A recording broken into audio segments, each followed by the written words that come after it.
Hello বন্ধুরা, আমি ভোরবেলা ৫টা নাগাদ বেরিয়ে গেছিলাম। আমার হাওড়ায় ট্রেন ছিল। আর যেতে, যেতে দেখছিলাম পার্ক স্ট্রিটে কি সুন্দর সাজানো আছে। তো তারপরে আমরা ট্রেনে বসে ওয়েট করছি, ট্রেনটা ছাড়লো। আর ৫ ঘন্টা জার্নি পরেই পৌঁছে গেলাম ধানবাদ। তো ধানবাদের পরে আমরা যে রাস্তাটা দিয়ে যাচ্ছিলাম, একদম প্রপার ওয়েতে যাচ্ছি। একদম উঁচু মানে ঢালু, একবার উঁচু। কি সুন্দর ভিউটা! আমার খুব ভালো লেগেছে গিয়ে। তো দেখ দেখো বন্ধুরা, রাস্তাটা কি সুন্দর আর কি। আমি ভেবেছিলাম ব্রিজ, তো ফাইনালি চলেও এসেছি আমি।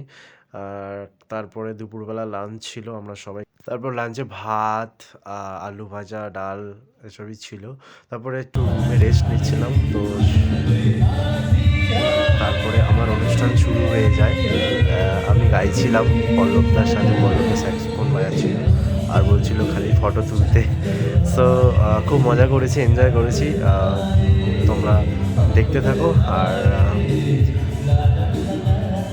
গান গাইছিলাম। তো এই অবধি। আর তারপরে ভোরবেলা আমাদের ট্রেন ছিল যেহেতু, তো ভোরবেলা ট্রেনে আমি ওয়েট করছিলাম কখন ট্রেন ছাড়বে।